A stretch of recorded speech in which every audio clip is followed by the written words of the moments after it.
Chicas, estamos grabando y ustedes me avisan si se ve la presentación en Sí, pantalla. profe. Ya, chicas, Sí, muchas profe. gracias. Muchas gracias. Entonces, hoy vamos a ver, seguimos en la unidad 2, ¿cierto?, de nuestro programa. Vamos a ver la letra D, que tiene que ver con la necesidad de hidratación. Vamos a ver un tema específico que tiene que ver con la sueroterapia y la hemoterapia. Esta presentación fue realizada por la profesora María Antonieta Silva, que es enfermera matrona, y obviamente está actualizada al año 2021 con los contenidos requeridos por el programa. ¿Ya? Los resultados de aprendizaje que ustedes los conocen están también relacionados con el programa específico de nuestra asignatura AMA 214 y tenemos algunos objetivos para la clase de hoy, ya que son 4 principalmente. El primer objetivo es conocer la importancia del balance hidroelectrolítico o hídrico, ¿ya? Y el rol de matronería en medirlo correctamente para procurar la recuperación de un usuario o de una usuaria. ¿Ya? Lo segundo es conocer los tipos y características y la composición de la sueroterapia. Hay distintos sueros, ¿cierto? Tienen distintas composiciones, tienen distintos usos, y ustedes tienen que saber más o menos para qué los van a utilizar y cuáles son los más comunes en matronería.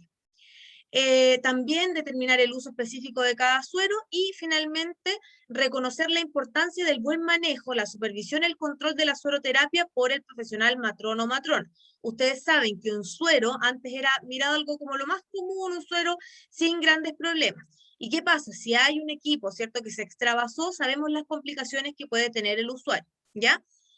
Esta parte de sueroterapia está directamente relacionada con lo que vimos de administración parenteral y también con lo que vimos de administración endovenosa, para que ustedes lo vayan uniendo, y va a estar relacionado con las próximas 2 clases que tienen que ver con el balance hídrico o hidroelectrolítico, que es lo mismo, y con cálculo de dosis. Eso es como un gran paquete de administración endovenosa que tienen que saber, ¿ok? Entonces, como recordatorio, vamos a ver que hay compartimentos, ¿cierto?, que tienen líquidos. Ustedes saben que nosotros tenemos un gran porcentaje de líquido en el cuerpo que corresponde alrededor de un 60% del peso corporal. Aproximadamente son 600 ml por kilo de peso, ¿ya? Y obviamente están en distintos lugares. Primero tenemos aproximadamente un 66%, que son 400 ml por kilo de peso, en el intracelular, que son dentro de nuestros órganos, ¿cierto? Principalmente pulmón, cerebro, sistema digestivo, ya que es importante que ustedes lo repasen y conecten esta materia con fisiología, con anatomía. También tenemos 2 líquidos en el extracelular, ya que está aquí abajo denominado porque esto es un conjunto, el extracelular, y en el extracelular hay aproximadamente 200 ml por kilo de peso. Y a su vez, el líquido extracelular se subdivide en 2, que es el intersticial y el intravascular, ¿ya?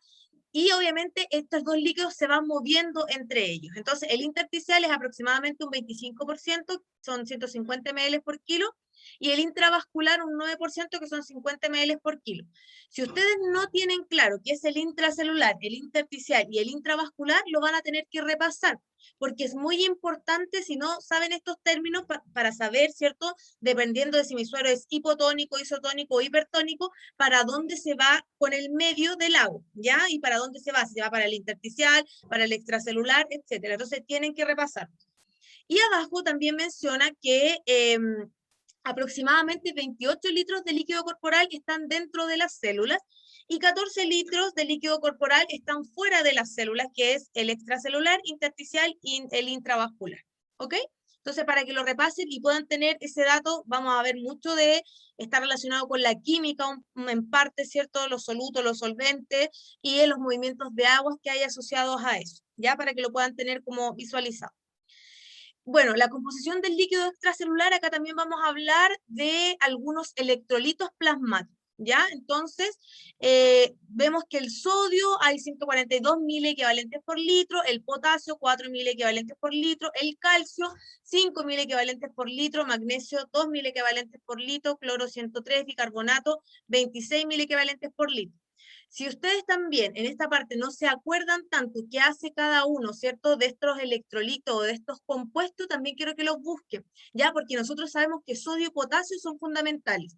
Cuando nosotros tenemos una paciente, por ejemplo, con hiperemesis gravídica, hay un problema, ¿cierto?, o una disminución de la composición del líquido extracelular, principalmente de estos productos, y lo tenemos que aportar. desde el suero, ¿cierto? O desde los componentes extra que vamos a poner. Entonces, es muy importante que ustedes recuerden esta parte de los electrolitos específicamente. Y además hay otro concepto que también tiene que ver con la química, que en teoría ustedes ya lo revisaron, que tiene que ver con la osmolaridad plasmática. La osmolaridad, ¿cierto? Normal son 300 miliosmol por ml. Ya, eso es lo normal. Si no se acuerdan también de la definición de osmolaridad como tarea, porque necesito que lo repasen. Y obviamente tiene que ver la osmolaridad con la concentración de solutos en la sangre. Ya que como que se los adelanto, pero me interesa que lo revisen en profundidad para que esta parte de los sueros quede clara, ¿ya? Y que si ustedes tienen que aplicar en un caso clínico y se les dan ciertos datos, también tengan esta información como bien al dedillo y para qué sirve y cómo funciona. Hay algunas funciones que yo les voy a entregar acá de los electrolitos, hay muchas más, pero principalmente las funciones de todos los electrolitos en general, no específicos, son mantener la neutralidad eléctrica de los compartimentos de líquido, ¿ya?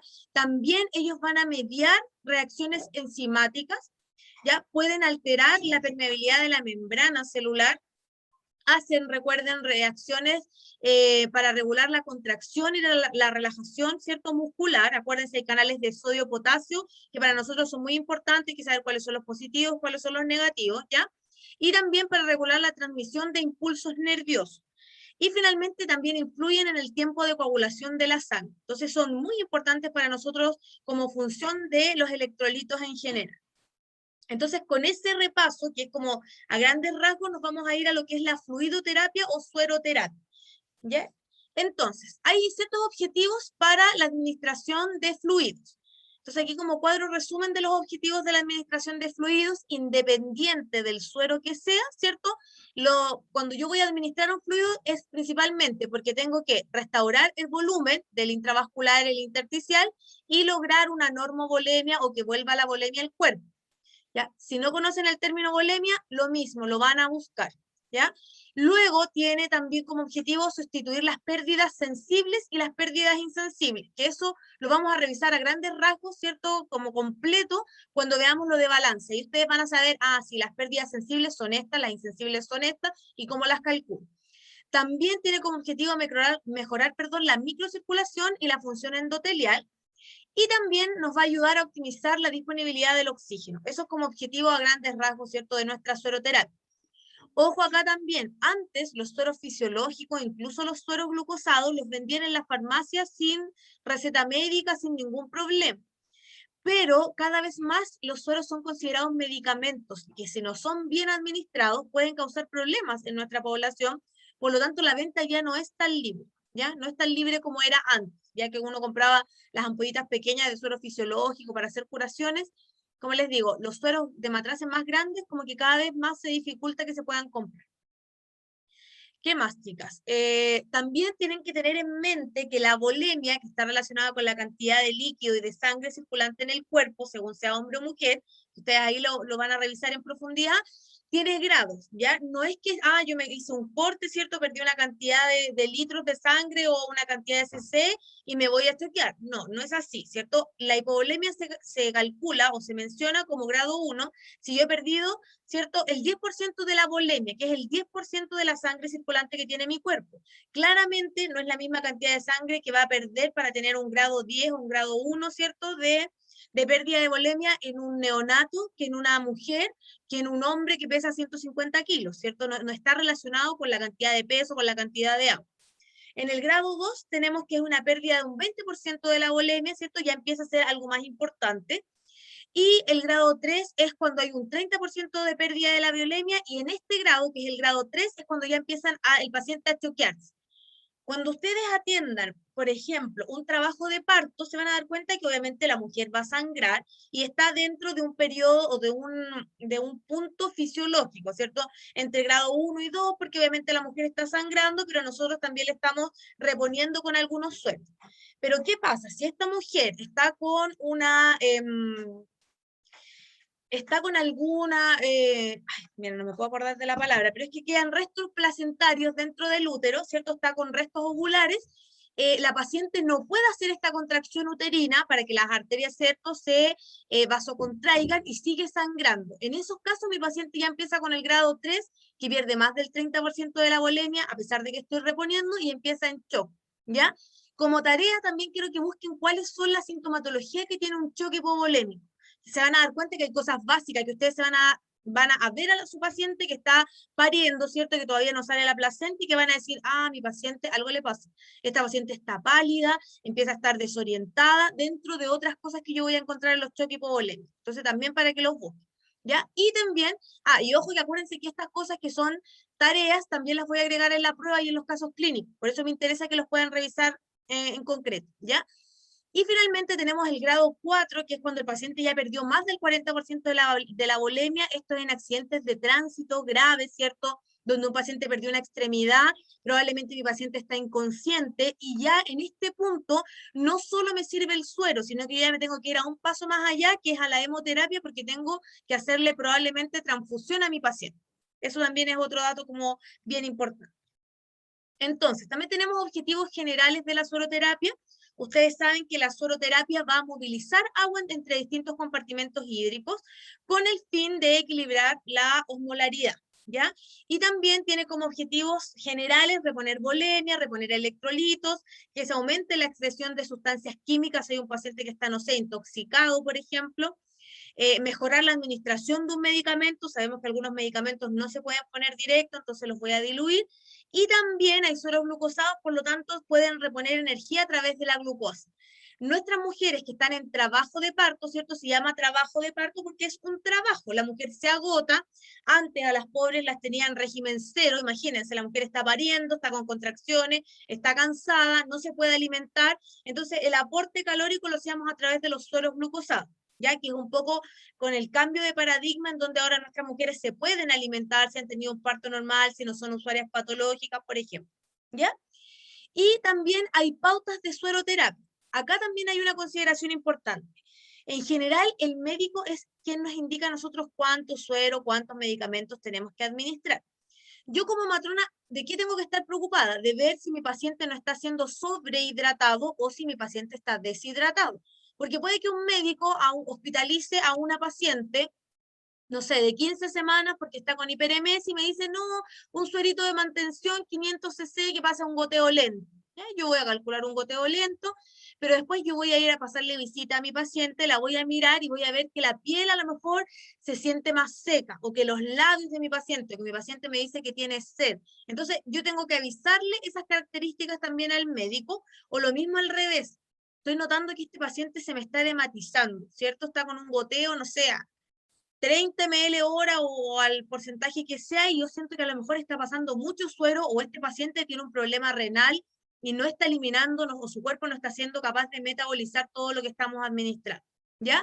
Entonces, como le digo, en el 80% de los casos, el tema del plan de sueroterapia o de fluidoterapia es muy al cálculo como al ojo de lo que indica el médico, no un suerito de 500 cc o un suero de 1000 si la paciente está deshidratada, un glucosalino, ese tipo de cosas. Pero en teoría, todo lo que tiene que ver con sueroterapia y fluidoterapia debería estar muy registrado y controlado acorde al balance hídrico de mi paciente. Ya, o sea, yo debería saber, como dice acá, para hacer una pauta de sueroterapia yo tengo que saber el volumen que precisa mi paciente de acuerdo a qué cosa. Mi paciente estuvo con emesis, tuvo pérdida, mi paciente está gestando, ¿cierto? Mi paciente tuvo un corte y perdió sangre, etcétera. ¿Cuánto pesa mi paciente? ¿Es una paciente joven? ¿Es una paciente adulta? Porque tiene distintos requerimientos, ¿ya? Lo segundo que tengo que saber es el aporte electrolítico que requiere. ¿Requiere electrolito? ¿No requiere electrolito? Ah, sí, mira, esta gestante dice que lleva 3 días con vómitos, ¿cierto? Explosivos, la evaluamos y está con la piel deshidratada, las mucosas, etcétera. Entonces, ¿hay algún problema? Tengo que aportar electrolito. Y también necesito saber, ¿la paciente por la hiperemesis se puede alimentar? No, no tolera nada por vía oral. Entonces el aporte calórico va a ser solo por el suero. Tengo que calcular cuántas calorías necesita mi paciente. Distinto es una paciente que se está alimentando y que además tiene el suero, ¿ya? O que tolera algunos alimentos. Entonces, el volumen, para calcular el volumen, es preciso conocer las pérdidas. Tengo que saber las diuresis, los drenajes, las diarreas, las sondas, las pérdidas insensibles, que las vamos a aprender a calcular en la próxima clase, las entradas. está comiendo vía oral, tiene medicación intravenosa, tiene nutrición parenteral, le pusieron una transfusión a través, ¿cierto?, de la hemoterapia o no. Y también hay un cálculo, que no quiero que se compliquen por esto del cálculo, porque como les digo, los vamos a ver a grandes rasgos y muy completo la próxima semana, que tiene que ver con las pérdidas insensibles por centímetro cúbico, ya que hay una fórmula que es 0,5 ml por kilogramo de peso por hora, que es lo que se pierde de forma insensible, pero como ustedes lo van a aprender a calcular la otra semana, no se compliquen con esta parte de la fórmula, ¿ya? Y también para hacer el ajuste o para hacer el cálculo del aporte calórico es que hay que realizar este cálculo específico en donde el aporte calórico puede utilizarse con la siguiente fórmula, que es que aproximadamente, ¿cierto?, dependiendo de la paciente, una persona va a gastar 25 kilocalorías por kilogramo por día. Y yo debería hacer este aporte si estoy haciendo una pauta de fluidoterapia, por ejemplo, en una paciente que no se alimenta. Un paciente que está en la UCI, que está intubado, que no va a poder comer, claramente este aporte calórico se calcula con el médico y con la nutricionista para que él no tenga deficiencia y no tenga pérdida, ¿ya? Y se mantenga equilibrado. Y como yo les decía, ya les había adelantado, para la fluidoterapia o la sueroterapia resulta indispensable el balance hídrico. Ojo que mi balance hídrico no es que yo me voy a poner a calcular para ver si el suero está bien puesto, no, cuando uno le toca hacer un balance hídrico es por indicación médica. No se ocupa tanto, ¿por qué, chicas? Porque hacer el balance hídrico de un paciente hospitalizado a veces resulta difícil. ¿Por qué? Porque le voy a tomar temperatura, no sé, 4 veces al día y mi paciente estuvo en un periodo con fiebre y yo no alcancé a calcular cuánto fue la pérdida que tuvo porque no alcancé a saber todo el tiempo que estuvo con fiebre, ¿cierto? O mi paciente estuvo por media hora con taquipnea y yo lo vine a percatar a los 10 minutos que ya había partido. Entonces, de repente hacer ese cálculo resulta más o menos difícil, pero por lo menos me da como un indicio principal lo del balance, ¿ya? Y también tenemos otros objetivos con respecto a la fluidoterapia, que estos son los objetivos divididos por categorías, para que no se confundan en la prueba. ¿Qué significa? Que el objetivo a través de estas categorías son tres principalmente. Primero, ¿cierto?, que la fluidoterapia tiene tratamiento de mantenimiento para los requerimientos de los líquidos corporales diarios, ¿ya? Lo segundo, que hay tratamiento de restitución, que es para las pérdidas actuales. Si yo sé que mi paciente va a entrar al pabellón por una cesárea, yo la mando con un suero porque ya tengo claro que va a perder una cantidad de ml de sangre, que es lo normal.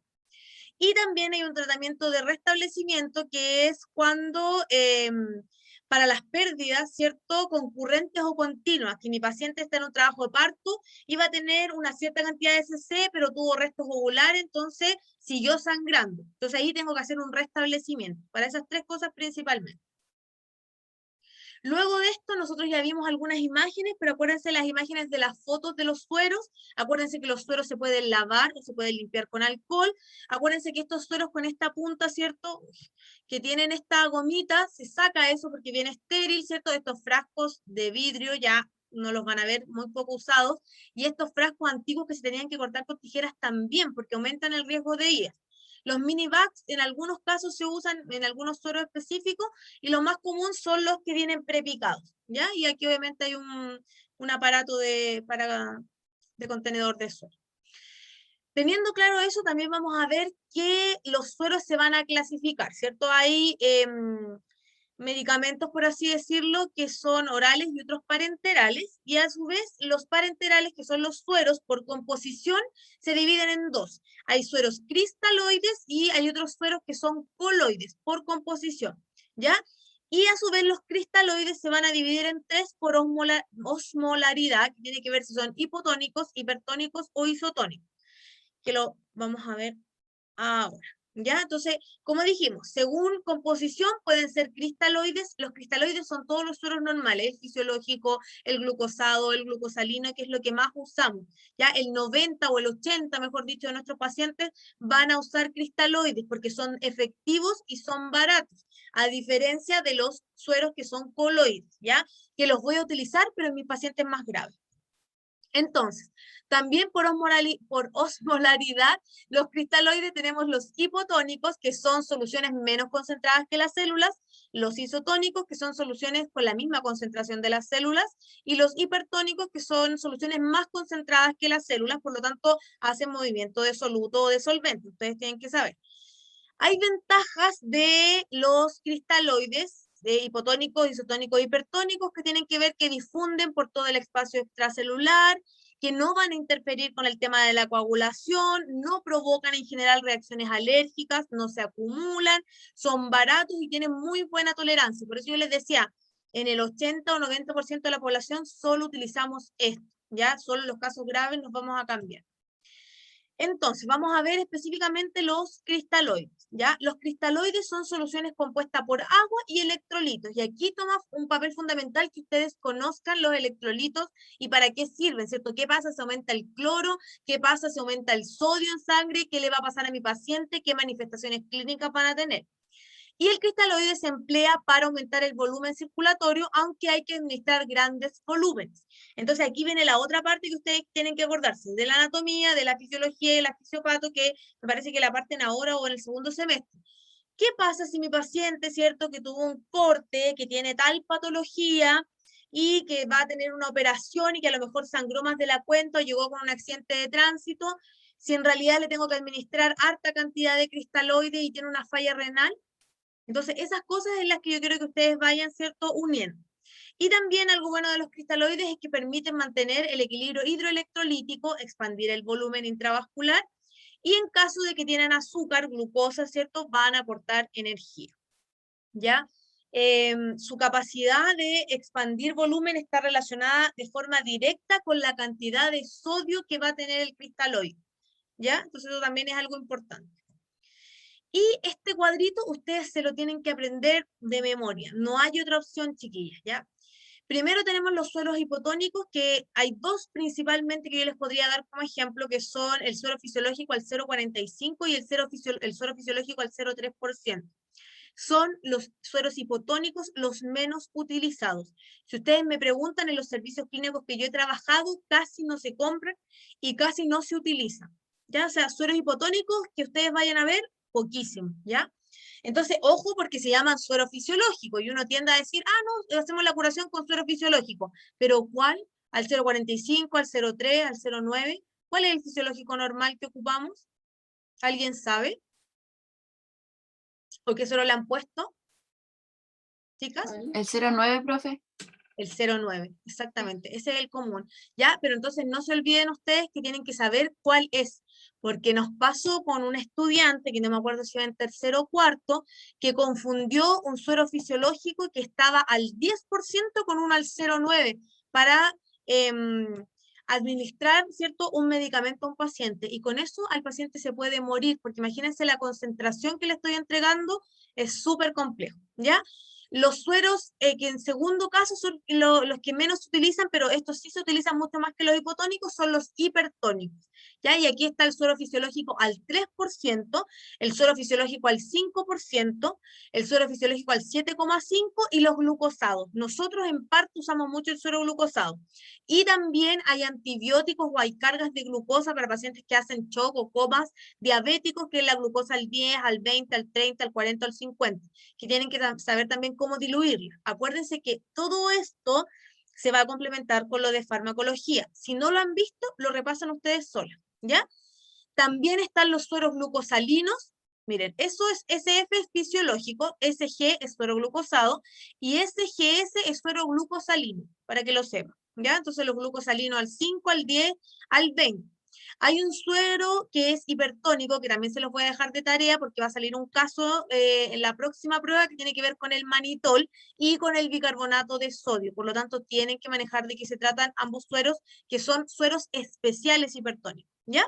Y les dejé anotado ahí bicarbonato de sodio por si no se acordaban la sigla de química, pero ustedes también se la tienen que saber, porque algunos de estos preparados vienen con las siglas. Por lo tanto, si ustedes no conocen esa parte de la tabla periódica, van a estar en un problema, ¿ya?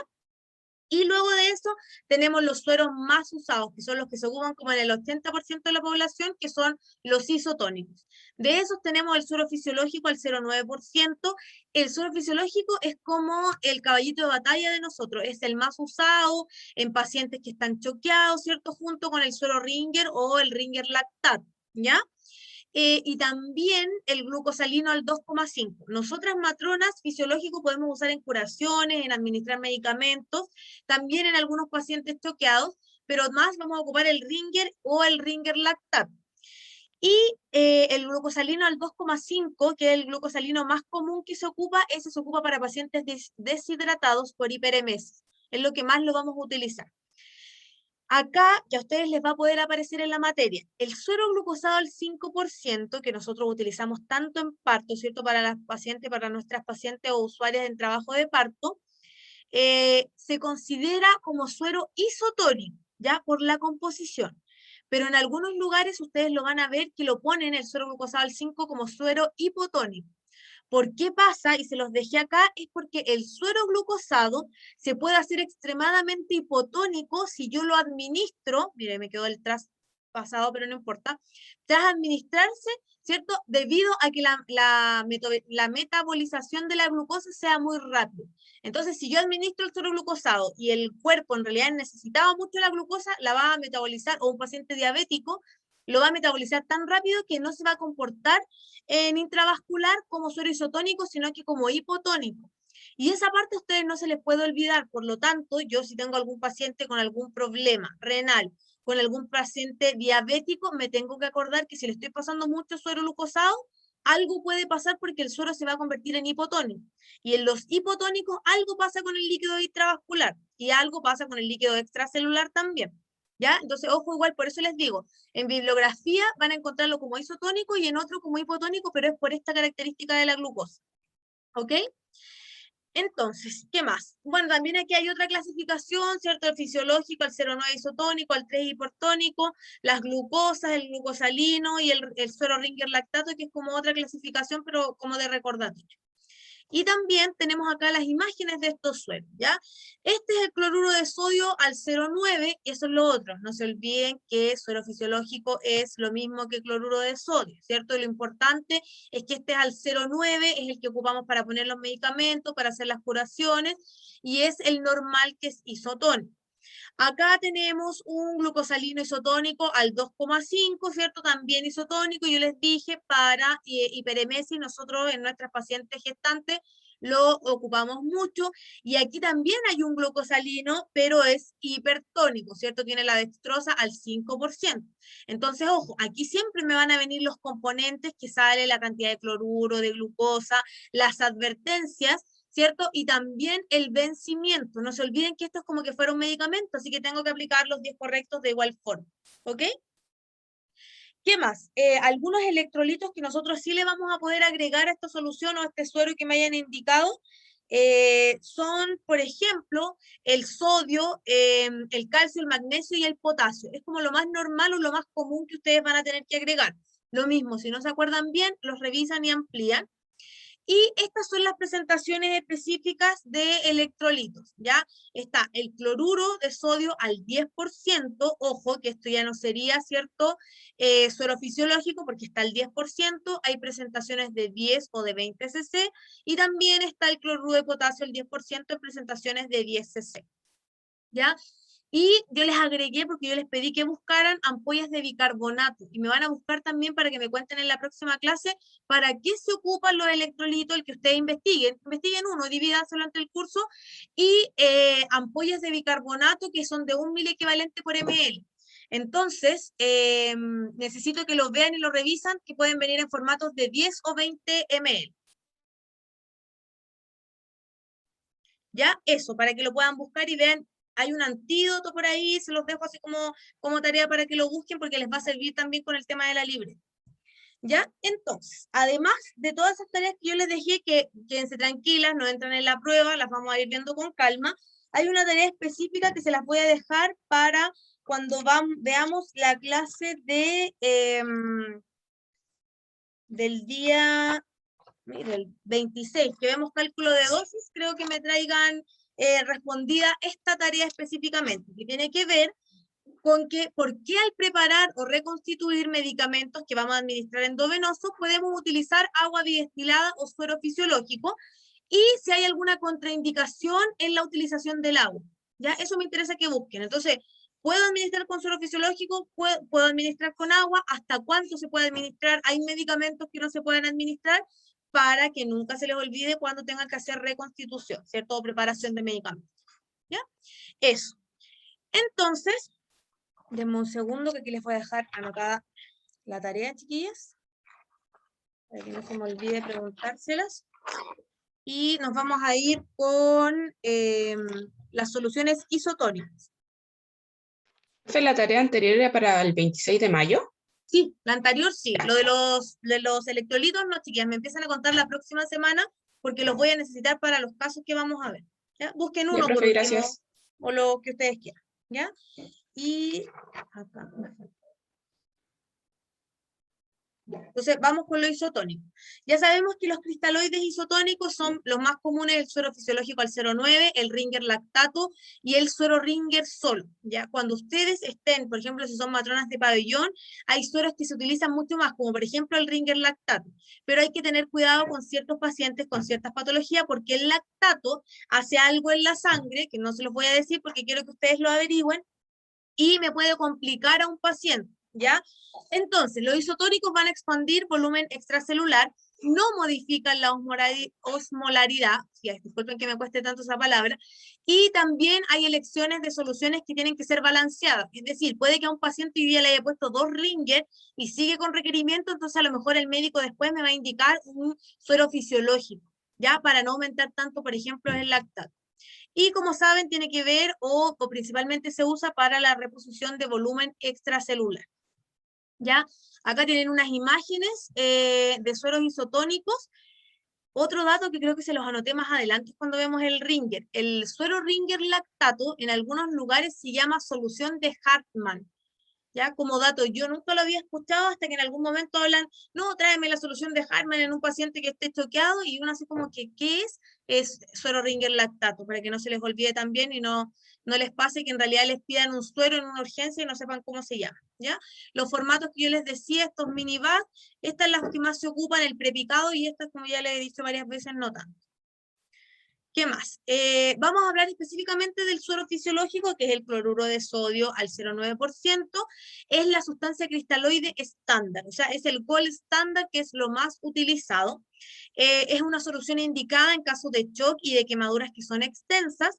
Y también aquí un dato: si les toca un paciente que yo les deje un caso clínico, ¿cierto? Está contraindicado en insuficiencias cardíacas, en hipertensión, ¿cierto? Fundamentalmente porque tiene sodio, ¿cierto? Y aquí sale un resumen de los contenidos. Esto resumen de lo que contiene, no es que se lo tengan que aprender de memoria, chiquillas, pero tienen que tener más o menos una idea de cuánto tiene, ¿ya? pH 5,5, osmolaridad 308 milimol por litro, sodio 154 equivalentes por litro y cloro 154 equivalentes por litro, ¿ya? Imágenes de sueros de cloruro de sodio al 0,9. No se olviden que está indicado como mantención de volumen plasmático, como medida de prevención y tratamiento de deficiencias de iones de sodio y cloruro, ¿cierto? También es diluyente en la administración de drogas que sean compatibles con el suero fisiológico. Ya, nosotros no tenemos que administrar, por ejemplo, quimioterapia, pero acuérdense que cada vez más se está avanzando a un paciente indiferenciado, es decir, que en las maternidades nosotros podríamos recibir pacientes alojados de traumatología, pacientes varones, pacientes que requieran quimioterapia, por lo tanto ustedes tienen que formarse igual en esta parte. Y también lo que hace el sodio, si un paciente no ha orinado, es que va a inducir la diuresis, ¿ya? Y aquí les puse otros datos también, o sea, se ocupa en hiponatremia, en hipovolemia como expansor extracelular, en hemorragia, en quemaduras, en shock, y como ya dijimos, hay otros usos del suero fisiológico que es nuestro caballito de batalla, como en la curación en la piel en general, y también para higiene oftálmica. Nosotros en la NEO hacemos higiene, ¿cierto?, con cloruro de sodio al 0,9 a nuestros recién nacidos, que también se los dejo como dato. ¿Ya? En las presentaciones del suero fisiológico, como suero, como para administrar endovenoso, hay los mini bags más pequeños, son de 100 cc, hay de 250, de 500, de 1000, y acuérdense que obviamente hay ampollas pequeñas de 10 o 20 cc, porque se utilizan para los aseos, o para las curaciones, o para diluir medicamentos, ¿ya? Vamos a pasar al siguiente suero, que es el suero Ringer.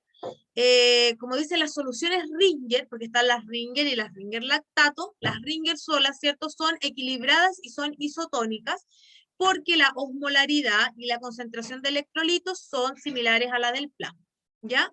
El uso del Ringer es para tratamiento de cualquier tipo de deshidratación. Y la ventaja que tiene es que puede usarse como sustituto de la sangre por periodos breves. ¿Qué significa esto? Si estoy en pabellón y una paciente se me choquea y entró a pabellón con mi suero glucosado con oxitocina, yo corto la llave, ¿cierto? Cambio el suero y paso un suero Ringer. ¿Por qué? Porque mientras mi paciente se va reponiendo volumen, mientras le están poniendo otra vía, yo estoy avisando a banco de sangre que me descongelen, ¿cierto? Algún creo precipitado, sangre, glóbulos rojos, lo que sea que indique el médico específicamente. ¿Ya? Entonces, por mientras, la mantengo con el suero Ringer. Y como desventaja es que no aporta calorías y puede exacerbar la retención de sodio en las insuficiencias cardíacas crónicas y también en insuficiencias renales. Si ustedes, yo les doy un caso clínico que diga que tiene el paciente ICC y yo les pido que ustedes indiquen un tipo de suero porque el paciente está choqueado, ustedes me van a tener que decir cuál sería, por ejemplo, el suero que deberían usar o que el médico debería indicar, ¿ya? Así que no se les olviden esas siglas tampoco. ¿Qué más? El suero Ringer, aquí está la composición, cada 100 ml de solución tiene 850 miligramos de cloruro de sodio, 40 de cloruro de potasio, 34 de cloruro de calcio y tiene agua para inyectables, que es el agua extra, 100 ml. ¿Ya? Pero yo les dije, o sea, esto de la composición no es tan importante específicamente de los sueros. ¿Ya? También tenemos el suero Ringer lactato, que se recomienda cuando se requiere administrar cantidades masivas de soluciones cristaloides. O sea, en un paciente choqueado, el Ringer lactato es lo que más vamos a utilizar. Y como tiene bicarbonato, se indica cuando hay evidencia de que hay una acidosis metabólica. ¿Ya?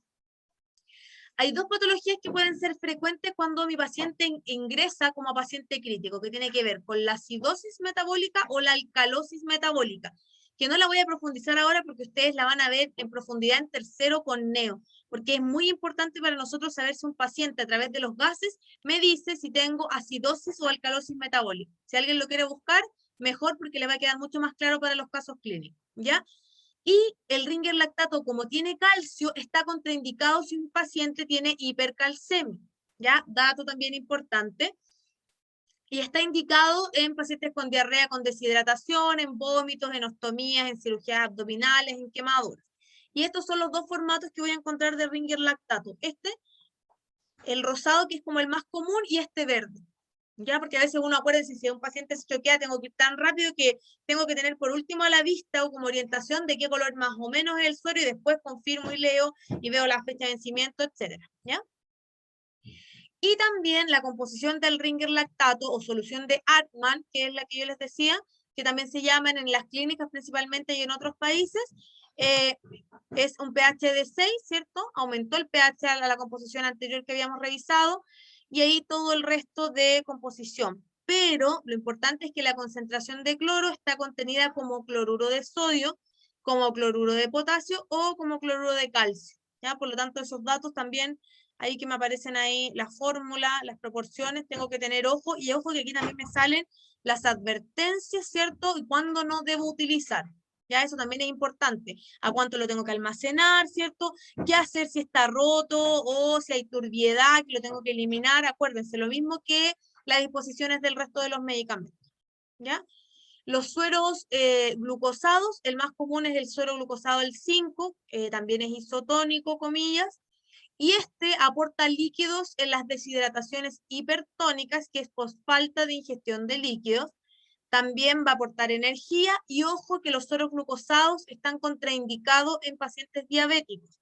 Nosotros los utilizamos de igual forma en pacientes diabéticos gestacional, pero con un estricto control de glicemias, capilares principalmente, y también pueden ser una vez al día endovenosas, ¿ya? Y el pH, la osmolaridad, la glucosa, ojo aquí, y las calorías, porque la glucosa son 5 gramos cada 100 ml. Este dato del suero glucosado sí les va a servir para el cálculo de dosis, y las calorías, que son 200 kilocalorías por litro, que también va a ser importante, ¿ya? El siguiente suero son las soluciones glucosalinas isotónicas, que aportan agua y electrolitos. Cada litro de infusión de suero glucosalina aporta glucosa, sodio y cloro. Y el más conocido es el glucosalino isotónico al 2,5, que yo les decía que utilizábamos nosotros frecuentemente. Y también en algunos lugares, más que el Ringer, ocupan el glucosalino en paciente quirúrgico. va a depender de los procedimientos internos del lugar donde ustedes estén trabajando. Hay anestesistas que les gusta más el Ringer lactato y hay otros anestesistas o médicos o cirujanos que les gustan más las soluciones glucosalinas por los contenidos y los componentes, ¿ya? ¿Qué dato importante? Es que el glucosalino isotónico, ¿cierto? Tiene glucosa, 3,6 gramos por ciento, cloruro de sodio el 0,45%, molaridad sodio, cloro y glucosa, y calorías, ¿cierto? En ese porcentaje, y que se va a utilizar principalmente en estados de deshidratación, acompañados por pérdida salina, en estados de acidosis, cuando hay coma urémico, cuando hay coma diabético, obviamente concomitante con la administración de insulina. También en estados de alcalosis débil, en síndromes de abdomen agudo. Ustedes, chicas, cuando tengan pacientes quirúrgicos, en nuestras pacientes de cesárea, en nuestras pacientes de histerectomía, y si ustedes reciben algún paciente alojado que no sé, haya sido recientemente operado de algo gastrointestinal o de renal o pélvico, tengan mucho cuidado con el tema de los abdomen agudos. Si al paciente le duele y es un dolor que ya no es tolerable, a mí como matrona me tiene que alertar, porque algo está pasándole a este paciente y a lo mejor quedó un vaso sangrante y se está llenando, ¿cierto? Se llaman hemoperitoneo, que es que toda la parte visceral se está llenando de sangre y por eso le duele, le irrita al paciente y le provoca dolor, aparte del contenido del líquido. Ya entonces, ojo, mucho ojo ahí con los abdómenes agudos, si hay peritonitis también, si hay cólicos hepáticos, si puede haber una invaginación intestinal, trombosis, vómito, todas esas cosas que tienen que ver con síndromes de abdomen agudo, hay que estar muy atentas como matrona, ¿ya? ¿Qué más? Aquí hay una imagen del glucosalino isotónico y obviamente un aporte terapéutico intravenoso en el periodo de preoperatorio, de intraoperatorio y de postoperatorio si al médico le gusta utilizar este tipo de suero. ¿Dudas o consultas con respecto a esto? ¿Los sueros que ya hemos visto? ¿Comentarios? ¿No? ¿Todo claro? Perfecto. Entonces nos vamos a los sueros. ¿Ah? ¿Quién me habló? Que ¿La todo Antonella? claro, profe. No, Ah, yo. ya. Ya. Y Mayra, ya. Gracias, chiquillas. También están las soluciones salinas hipertónicas que tienen obviamente una alta concentración de sodio. Por lo tanto, nunca va a ser como que yo administre en una solución hipertónica, no sé, 500 cc de suero. Jamás. Son en cc muy controlados, a diferencia de las isotónicas que pueden ser sueros de 500 cc o de 1000 cc. ¿Ya? Son útiles como expansores de volumen en el caso de reanimaciones porque un paciente se nos choqueó hemorrágicamente, ¿ya? También requieren menos volumen con el suero fisiológico normal isotónico, ¿cierto? Porque va a aportar más sodio. También está contraindicado en cardiopatías e insuficiencias renales en las que no hay una adecuada producción de orina, porque si le estoy dando más sal, ¿cierto? Algo hipertónico a mi paciente, voy a disminuir la cantidad de orina por movimiento de soluto y de solvente, y mi paciente no va a orinar y puedo causarle algún problema, ¿cierto? Renal específico. Y, por ejemplo, la composición del suero fisiológico al 3% o salino hipertónico, el pH, si ustedes ven, es casi normal o común en todos, entre 5,5 y 6, cambia la osmolaridad y obviamente la cantidad de sodio y de cloro se duplica prácticamente. ¿Ya? Y también en los sueros hipertónicos hay que utilizar con precaución en ancianos, en pacientes con capacidades cardíacas y o pulmonares limitadas, con más cuidado todavía en pacientes con insuficiencia renal y en pacientes también que sean gran quemados, con hemorragias, con cirugías o con sepsis complicada, ¿ya?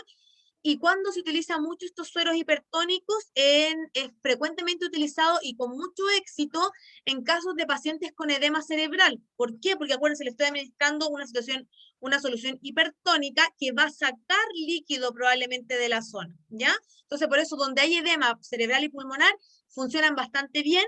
Yo les dejé como tarea que revisaran el manitol al 20% y también el bicarbonato de sodio al 7,5%, que son de los comunes utilizados, ¿ya? Como hipertónico también tenemos los glucosados al 10, 20, 30 y 40. Ustedes saben que son soluciones glucosadas hipertónicas que van a aportar mucha energía y agua y que tenemos que tener mucho cuidado al usarlas en vías periféricas porque provocan flebitis, ¿ya?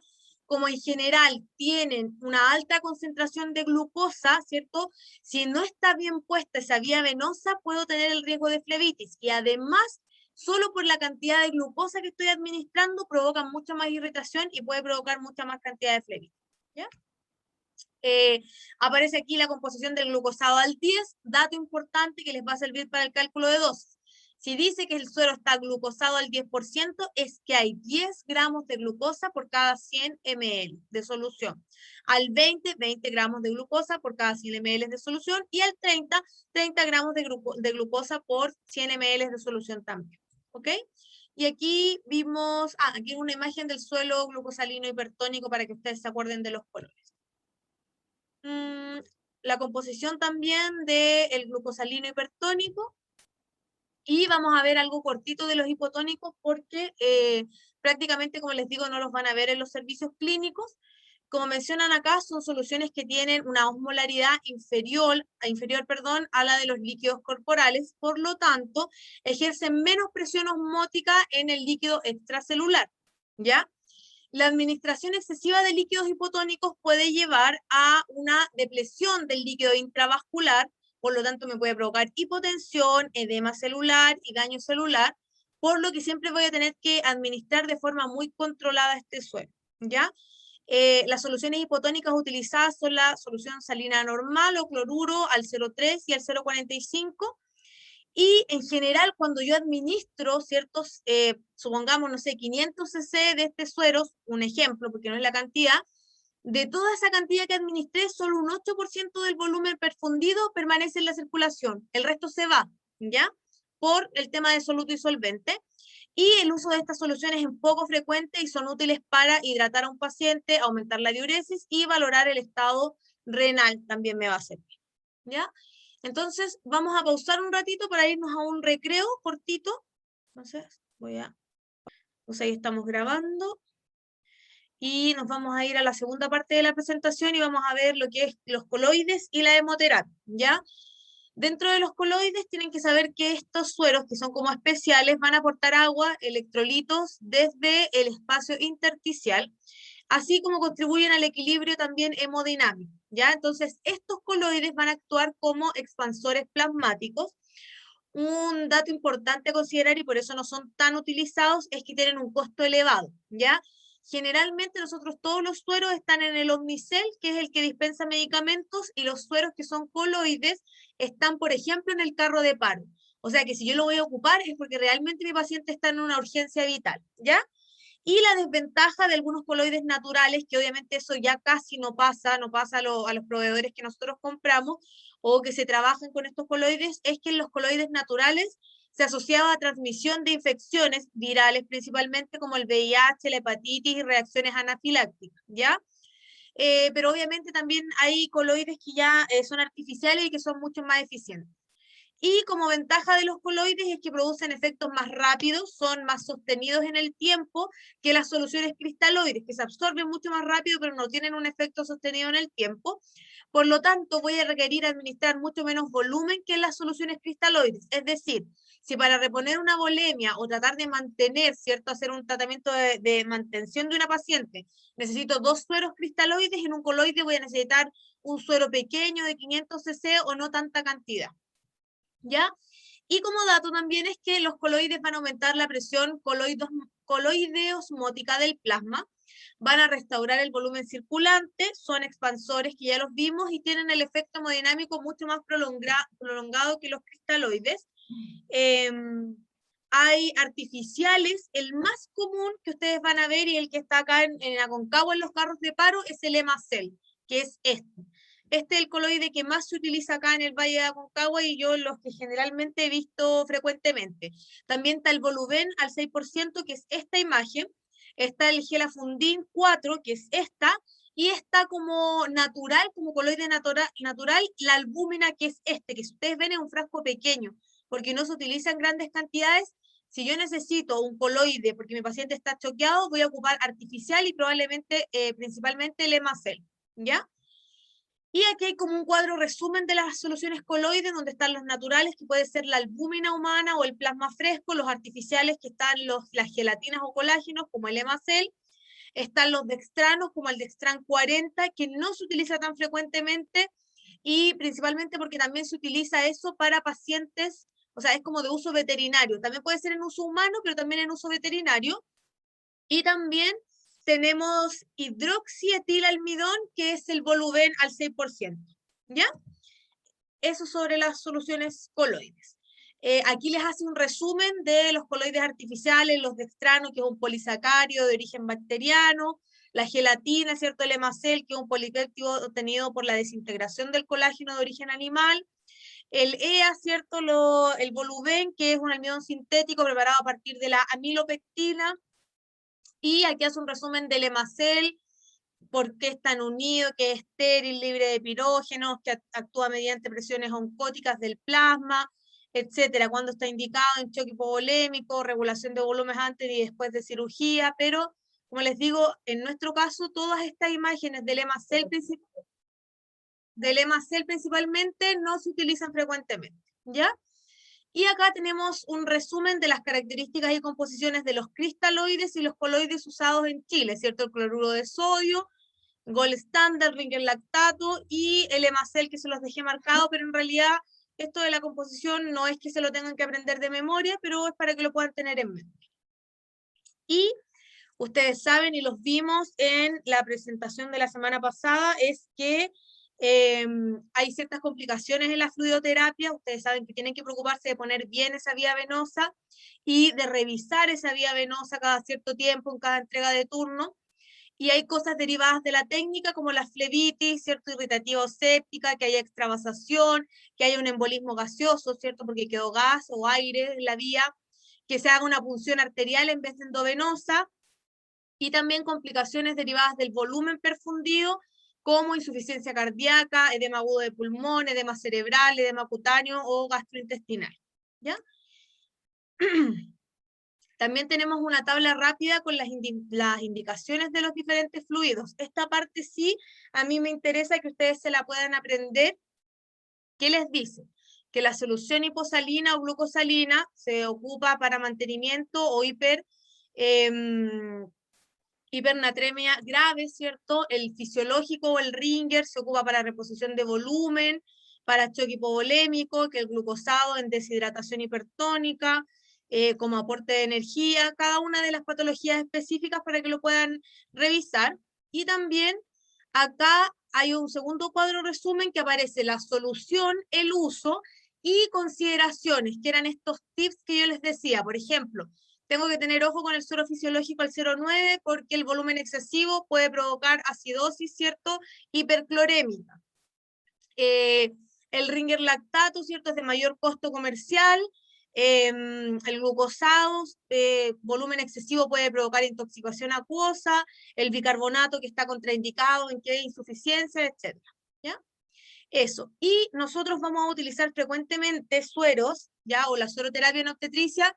Yo ya les había adelantado en la hiperemesis gravídica para la conducción del parto, ¿cierto? El suero que puede ser glucosado fisiológico según la normativa interna de la institución con oxitocina, para reponer volemia en una hemorragia por aborto por placenta previa, para administrar medicamentos.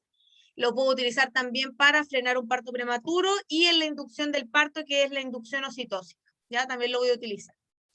Y aquí ya nos vamos adentrando en lo que tiene que ver con cálculo de dosis. No se olviden que un ml es igual a un cc, es igual a 20 gotas y es igual a 60 microgotas, y que 3 microgotas es igual a una gota, que es lo que van a tener que saber y lo que vamos a revisar en cálculo de dosis. ¿Ya? Y aquí también hay un segundo recordatorio de los cálculos de microgoteo y macrogoteo, pero no se compliquen porque lo vamos a repasar nuevamente esta parte específicamente la próxima semana, ¿ya? Les dejo un video de YouTube que no está tan relacionado con el tema de sueroterapia, pero sí con dilución y administración de medicamentos. Lo encontré bastante bueno y me interesa que igual lo puedan revisar, ¿ya? No sé si Montserrat lo logra descargar, me lo manda o lo agrega en la carpeta para yo podérselo subir, chicas, ¿ya? Y si no hay dudas con respecto a la parte de fluidoterapia, nos vamos a ir a la parte de hemoterapia. Esta parte de hemoterapia es mucho más específica, ya que claramente se utiliza mucho más en pacientes que están choqueados o pacientes con riesgo vital inminente, ya, o sea, el paciente si no le aplicamos hemoterapia se nos va a morir específicamente, ya, y la hemoterapia consiste en la administración de sangre, que pueden ser concentrados de hematíes, plasma, plaqueta o crioprecipitados, con el objetivo de incrementar el aporte de oxígeno a los tejidos, como dice acá, mediante el aporte de hemoglobina. O sea, es más específico. O sea, partimos si un paciente se me choquea leve, con el suero seguimos con los coloides. Si ya el coloide no funciona y el paciente sigue en riesgo de que me haga un paro y fallezca, pasamos a la hemoterapia. ¿Ok? Y aporte de hemoglobina, y como dice, no viene a corregir la volemia. Para eso tengo los sueros aparte que estoy administrando. Y también reponer los déficits de las plaquetas, de los factores de coagulación que se producen por la hemorragia y por la sueroterapia, que era lo que yo les decía. O sea, hay cosas muy buenas de poner un suero, pero si ya no me resultó con el suero cristaloide, tengo que pasar a coloide, porque si sigo aportando, ¿cierto? Aportando líquido, estoy con problemas en el tema de plaquetas y coagulación, por lo tanto el paciente va a seguir sangrando, ¿ya? Y por otras vías también. Entonces, la transfusión sanguínea y de hemoderivados, su objetivo es administrar componentes hemáticos para reposición, como dice acá, o no de la volemia, pero principalmente para mejorar el transporte de oxígeno, ¿ya? Como recomendación, siempre hay que dejar la sangre a una temperatura ambiental o colocarla bajo una fuente de calor, ¿ya? Nunca calentarla bajo un chorro de agua caliente. Aquí hay algunos datos. Cuando ustedes trabajen, por ejemplo, en un servicio de maternidad, hay bancos de sangre específicos que trabajan con TENS y con tecnólogos médicos específicos. Cuando una paciente a mí se me choquea, ya, y está en riesgo vital, yo tengo que abrir una clave específica, ¿ya? Voy a tener que activar una clave que es que mi paciente está en riesgo vital. Entonces, esa clave o esa información le llega inmediatamente al tecnólogo de banco de sangre, ya como para contarles cómo funciona un poco. El tecnólogo de banco de sangre siempre tiene grupos para receptores universales, que es para que le puedan poner una sangre de cualquier tipo a este paciente sin tener que hacerle pruebas de compatibilidad, que aquí también se los voy a dejar como recordado por si no se acuerdan de esa parte. Entonces, cuando yo le aviso, primero ven quién es el paciente, dónde está, y le van a hacer una prueba de clasificación rápida. Y ya van con unos ciertos paquetes de sangre para ver qué es lo que pasa de la urgencia. Y después siguen, ¿cierto?, descongelando las otras sangres. Por lo tanto, si yo ya noto que algo no va bien, tengo que avisarle al tecnólogo para darle, aunque sea unos minutos, de que preparen esta sangre. Si no, no se la pueden administrar congelada, obviamente, ni muy fría al paciente. Ya para eso ocupan unas estufitas como especiales para que no se destruya obviamente la sangre ni los componentes sanguíneos, ya que eso también es importante. Y el otro dato es que yo les dije, si yo tengo una vía venosa con un suero, yo debería poner una segunda vía para administrar la hemoterapia. Generalmente esta función la podemos hacer nosotras matronas, pero probablemente nosotros vamos a estar en otras actividades y viene el tecnólogo a ayudarnos. El tecnólogo es el que funciona para la hemoterapia, ¿ya? Y como dice acá, la punción debe ser de buen calibre. Yo les decía, una vía venosa gruesa. Y otro dato que por eso es importante que ustedes sean dadores altruistas, ¿cierto?, de sangre, es que acuérdense, nosotros damos para estas situaciones de urgencia y no siempre se recibe la misma cantidad de sangre que hemos entregado. Y si yo he sacado un paquete de sangre porque estoy con la duda si la paciente se me va a choquear o no, si ha pasado más de 30 minutos a temperatura ambiente, no la puedo volver a congelar y la tengo que eliminar, aunque no se la haya administrado a la paciente. Ya que ese es el segundo dato también importante. Entonces, los hemoderivados que ustedes tienen que conocer y que son los empleados con más frecuencia es la sangre completa o total, que se emplea en casos de hemorragia o anemia grave. También puedo administrar solo glóbulos rojos, que se emplea en anemias severas. Generalmente cuando nosotros tenemos una paciente que está en shock postparto o postcesárea, usamos primero glóbulos rojos, ¿ya? Antes que sangre, antes que plasma, antes que plaquetas, por ejemplo.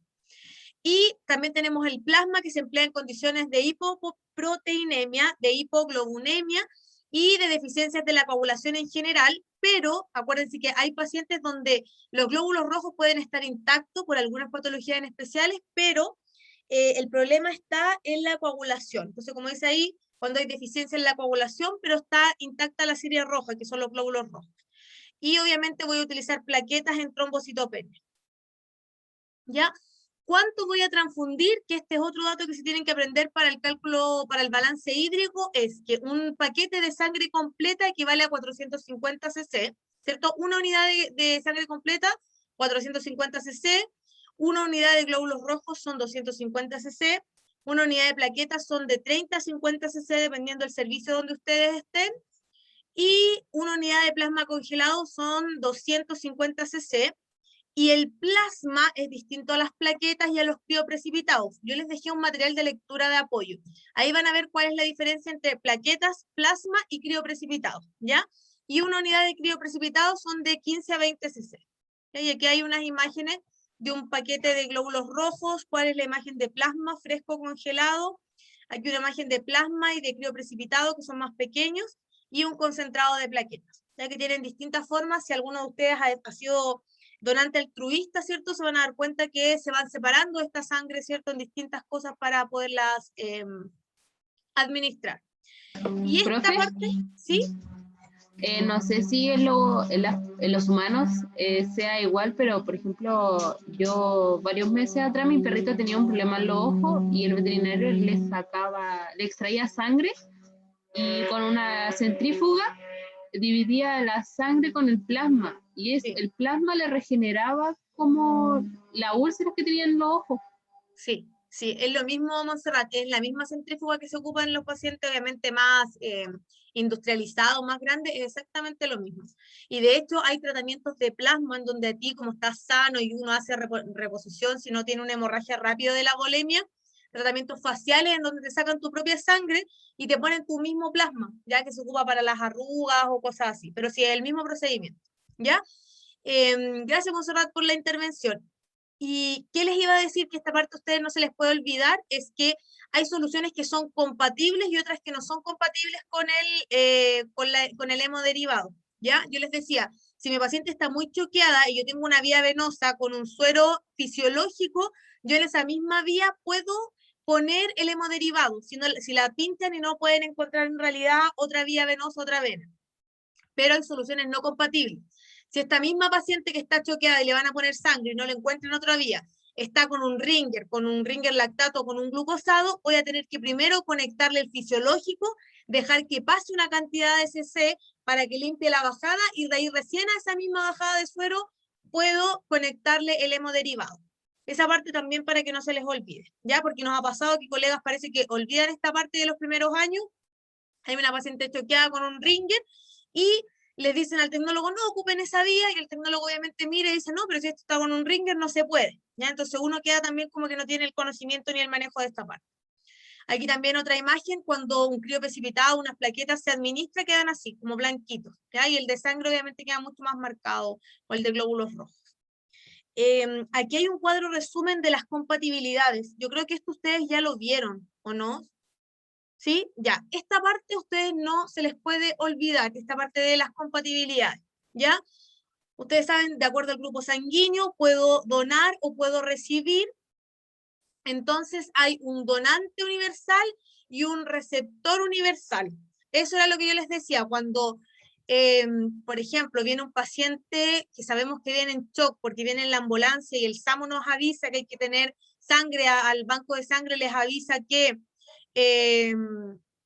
viene un paciente y no sabe en qué grupo, porque obviamente el paciente no está clasificado y uno generalmente no anda como con su grupo de sangre, a pesar de que hay que hacer una contraprueba rápida, pero que es como tomarse un hemoglucotest. Yo lo que voy a descongelar, o el tecnólogo lo que hace es descongelar sangre, ¿cierto?, de el donante universal, porque se le va a poder administrar a todos. ¿Cuál es el tema? Es que en un porcentaje de la población chilena y mundial son muy pocos, por lo tanto nunca tenemos suficiente de esta sangre. Sí de los otros tipos, pero por mientras a lo mejor descongelo 1 o 2 paquetes, mientras yo le alcanzo a hacer las pruebas de compatibilidad a mi paciente y puedo administrarle del grupo específico. Este cuadro de compatibilidades no se les puede olvidar, tienen que saberlo sí o sí, ¿ya? Y para eso yo les dejé un material anexo que es como largo, léanselo con calma porque va recién a ser evaluado en la próxima prueba. Primero les va a hablar de la terapia transfusional. ¿Qué nos pasó a nosotras con las compañeras cuando fuimos hace el 2019 ya a práctica? Es que esta parte de hemoterapia ustedes no la manejan muy bien, no la han visto, o se les olvida en realidad de lo que se ha visto. Entonces no tienen muy claro los hemoderivados, ni tienen muy claro cómo se realiza una terapia de transfusión, ¿ya? Y también les dejo el protocolo de criterios de indicación médica de transfusión, porque en el Hospital de los Andes tienen un protocolo, en el San Camilo pueden tener otros, si ustedes trabajan en una clínica, otro. Y también que este tema de las transfusiones se sigue por indicador, ya eso también para que los puedan leer y revisar con calma. Y acá les dejo un recordatorio de los productos sanguíneos. Ustedes saben que no todos se pueden derivar, no se pueden transfundir al destinatario. El sistema ABOH, ¿cierto? Los antígenos. Entonces aquí les dejé todo lo del sistema RH, un recordatorio y un refuerzo, que también va a ser obviamente pregunta de prueba con la tabla resumen de compatibilidad, porque esto no se les puede olvidar. ¿Ya? Y con eso ya terminaríamos de realizar la